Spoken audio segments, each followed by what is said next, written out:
j'ai jamais m'arrêter quoi. Je vais jamais m'arrêter. Bon après, s'il avait arrêté un an après, peut-être que j'aurais arrêté, mais donc on s'est poussé ensemble là-dessus et c'est peut-être grâce à ça qu'on est là aujourd'hui.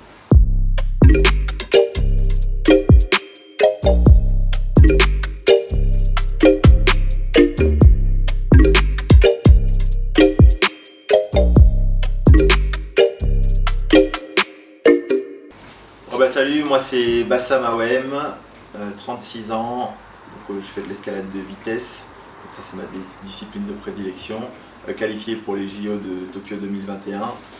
Mon palmarès, donc 5 fois champion de France, j'ai gagné la Coupe du Monde 2018, Coupe du Monde 2019 et vice-champion du monde en 2018. Salut, moi c'est Mickaël Maouem, j'ai 30 ans, bientôt sur les 31.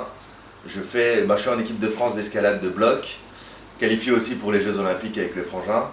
Et bon, moi je suis dans les meilleurs français, souvent sur le podium au niveau national en bloc. Et champion d'Europe 2019. Et voilà. Alors, moi j'ai découvert l'escalade à 15 ans, donc par le biais de l'UNSS, donc au collège. En gros, j'ai un pote qui est venu me demander de venir essayer l'escalade. J'ai dit pourquoi pas, parce que j'ai mis à toucher à tout. Et voilà, je suis allé essayer cette discipline. Et voilà, j'ai tout de suite accroché. Très vite, je me suis inscrit dans un club et j'ai fait tester la discipline à Mister Mikey. Et bien sûr, moi, aller faire une activité avec le grand frère, il a 6 ans de plus, donc quand j'étais gosse, là, c'était énorme. Donc dès qu'il m'a proposé de venir, direct, je lui ai dit oui, on y va. Après, voilà, dès que l'escalade c'est quand même un sport où tout de suite tu te rends compte si tu veux ou tu peux en faire. Et donc moi, dès que je suis arrivé, je me suis accroché sur les prises. J'ai eu la chance d'avoir le frangin derrière moi, donc en mode j'avais très confiance en ce qu'il me disait. Donc voilà, il n'y avait pas d'histoire de peur et donc tout de suite j'ai commencé à grimper et je me suis dit voilà, bon, je vais jamais m'arrêter quoi, je vais jamais m'arrêter. Bon après, s'il avait arrêté un an après, peut-être que j'aurais arrêté, mais donc on s'est poussé ensemble là-dessus et c'est peut-être grâce à ça qu'on est là aujourd'hui. Quand on était petit, bon je sais pas ça veut dire quoi quand on est petit, à quel âge, mais on va dire quand on était vraiment tout petit, un peu foufou quoi, comme tous les gamins. Voilà, on bougeait souvent, c'était pas comme maintenant, en fait on habitait dans un quartier, dans un bloc en fait où il y avait que des militaires parce que notre père était légionnaire. Et du coup tous les gamins en fait sortaient dans cette cour, on était tout le temps dehors, en fait on était tout le temps dehors. On était tout le temps dehors à jouer avec nos copains et on faisait plein de petites bêtises et on rentrait chez nous le soir et voilà, c'était cool. Ouais, après moi je suis plus petit donc on n'a pas été gamin petit en même temps mais en tout cas ouais, ça a toujours été un peu ça, nous on a toujours eu ce côté un peu de liberté. Mes parents ils nous ont toujours laissé libre. Moi je sais que voilà, j'avais 7 ans, je vois pas, c'est pas comme les gosses d'aujourd'hui où tu as 7 ans et en fait tu le laisses pas faire 10 mètres tout seul dehors quoi. Donc t'as 7, 8 ans et en fin de compte t'es dehors, t'es tout seul, tes parents, tu sais à quelle heure tu dois rentrer. Et voilà, donc comme dit, ça amène à faire des petites bêtises, des petites choses comme ça. Mais bon, en tout cas, on a toujours été assez libre de faire ce qu'on voulait, on va dire. Alors, le sport a changé notre quotidien parce qu'en fait, tout tourne autour de notre sport, quoi, parce que c'est notre activité principale. Derrière vient se greffer notre activité professionnelle et notre activité, notre vie personnelle. Mais voilà, tout tourne et tout gravite autour de ça. Donc aujourd'hui, voilà, on mange pour être performant, on dort pour être performant, notre vie est organisée pour qu'on soit performant et jusqu'à présent ça marche plutôt pas mal. Et oui, complètement. Moi le sport a changé ma vie parce que tout simplement quand tu as un objectif, quand tu as quelque chose que tu veux vraiment, tu donnes tout pour ça. Et c'est ce qu'on a fait, c'est ce que j'ai fait, c'est de vraiment tout donner pour ça. Et donc de tout donner, c'est déjà mon temps. Et donc au mieux de passer mon adolescence dehors avec mes potes, à faire des conneries, à bouger à gauche à droite, faire la fête dès qu'on peut, j'ai mis tout ce temps à l'escalade. Et donc oui, donc ça ça m'a amené un peu les valeurs de l'escalade. En tout cas, ça m'a éduqué aussi. Ça m'a éduqué. Et donc aujourd'hui, grâce à ça, mais, voilà, grâce à l'escalade, grâce aux valeurs d'escalade qu'on retrouve, je peux tout faire. Je peux tout faire.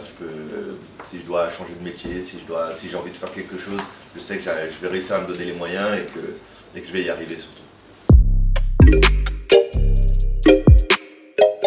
Du coup, le meilleur moment de ma vie sportive, il y en a 3. Avant, il y en avait 2, mais maintenant, il y en a 3. Non, je plaisante. C'est parce qu'en fait, on tourne. C'est la deuxième fois qu'on tourne la vidéo. Mais bon, bref. Donc du coup, mon meilleur moment, donc le premier, c'est ma première victoire en Coupe du Monde. Donc ça, c'est mon premier beau moment sportif, et il y avait mon frère. Donc voilà, c'est une victoire que j'ai partagée, c'est une victoire que j'attendais, et c'était vraiment, franchement, un moment exceptionnel, c'était vraiment trop cool, quoi.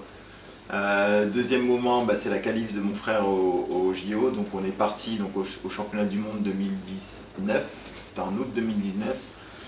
Voilà, il y avait 2 places pour les Français, il fallait qu'on puisse se qualifier parce que c'était notre objectif, à tous les deux. On a des profils différents, donc on ne se bat pas sur les mêmes thèmes, quoi. Il a plutôt un profil polyvalent. Moi, je suis un hyper spécialiste en vitesse, donc je ne suis pas très fort dans les autres disciplines. Et donc du coup, on jouait sur 2 terrains différents. Moi, j'ai pas été performant ce jour-là. Donc je suis passé à côté de ma qualif. Mikey a fait la compète de sa vie après un début de saison catastrophique. Donc voilà, franchement, il m'a fait rêver ce jour-là, parce que vraiment le début de saison, il était horrible pour lui, c'était vraiment horrible, et chaque fois on s'appelait ou on était ensemble, je lui disais mais t'as pas le temps de perdre du temps, relève-toi tout de suite, parce que là on joue la qualif au JO. Donc voilà, tu peux pleurer aujourd'hui, mais demain quand tu te lèves, c'est avec encore plus de motivation, et tu vas faire la 2e compète et la 3e compète avec cette motivation-là. C'est ce qu'il a fait. Ça s'est pas bien passé jusqu'au championnat du monde. Et au championnat du monde, il a sorti le grand jeu, il a été présent sur le rendez-vous, il a pris sa qualif olympique, on a pleuré ensemble, on était contents ensemble, on avait la famille au téléphone, c'était trop cool.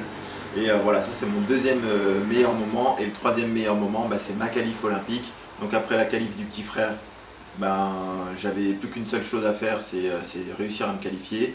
Il me restait une possibilité de me qualifier, c'était au tournoi de qualification olympique. Et voilà, il fallait que je sorte le grand jeu. J'ai réussi à sortir le grand jeu avec ma famille, donc Mike qui était présent, mes amis qui sont venus pour l'événement, tous les membres de la Fédé, les membres du club de Tournefeuille à Toulouse. Tout le monde était là pour moi, et je pense que ça m'a porté, et j'ai réussi justement à prendre ma place sur ce tournoi de qualification olympique, quoi. Donc ça, c'est mon 3e meilleur moment. Moi j'ai un moment, je vais faire un peu plus court. C'est la qualif olympique. C'est vrai qu'elle va rester gravée dans ma carrière, dans moi, parce que chaque fois que j'y pense, j'en ai encore des frissons, parce que c'est vraiment. J'attendais, quand j'ai eu ma qualif quelques mois avant, bien sûr, c'est quelque chose qu'on a prévu de faire ensemble. Et on savait à ce moment-là qu'il y avait après ma qualification, qu'il y avait des possibilités. Donc je l'attendais, et donc. Sa qualif au tournoi à Toulouse va rester gravé, tout simplement. Il a fait un run magique, ça se jouait sur 2 essais, mais en fait ça se jouait sur un run de vitesse.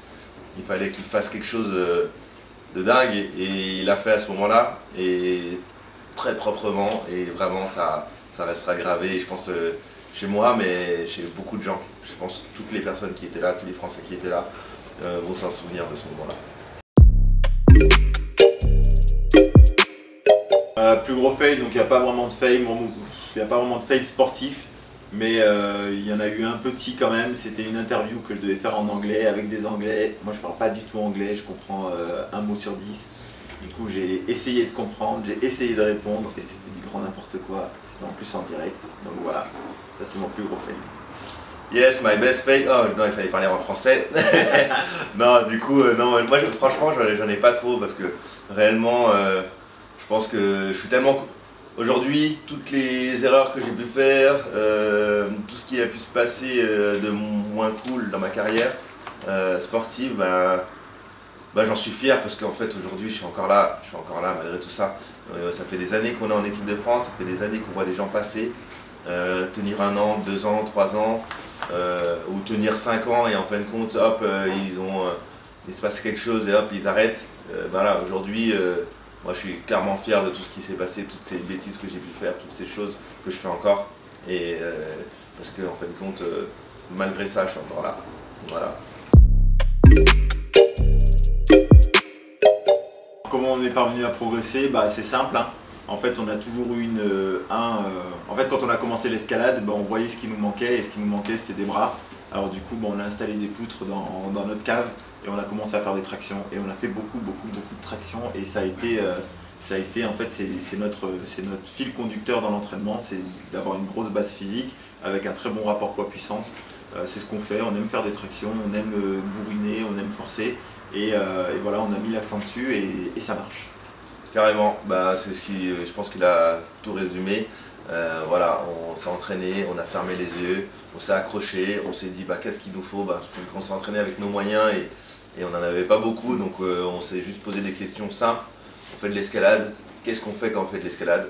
On tire sur les bras, donc maintenant c'est un peu faux, on pousse aussi sur les jambes. Mais avant on se disait juste, on tire sur les bras, on a besoin de tenir des prises et de tirer sur les bras, bah, on va s'accrocher et on va rester suspendu. On va s'accrocher, on va tirer sur les bras, et ainsi de suite. Donc ouais, ça a été à base de se faire très très mal au corps. Et aujourd'hui, maintenant, on est capable de tout faire grâce à ces périodes qu'on a eues plus jeunes. Ouais. Du coup, le conseil que je peux donner à ceux qui essayent l'escalade, c'est d'essayer plusieurs fois. C'est-à-dire qu'aujourd'hui, l'escalade, c'est un sport quand même différent. On fait du sport en hauteur, on est tiré sur ses bras, sur les avant-bras, c'est des muscles qu'on utilise quand même rarement. Donc voilà, ça change vraiment, donc il faut essayer plusieurs fois. Et la régularité c'est important. Donc voilà, aujourd'hui l'escalade, si on veut progresser, si on veut avancer, il faut être régulier. Donc si vous grimpez 1 fois par semaine, essayez de grimper 1 fois par semaine, mais toute l'année. Si vous grimpez 2 fois par semaine, pareil, voilà, de ne pas se laisser des temps de pause trop longs, parce que au niveau sensation, au niveau force, tout part assez vite, tout revient vite aussi, mais tout part assez vite, donc au début, faites en sorte d'être régulier et tout se passera bien. Allez, merci, à plus. Salut.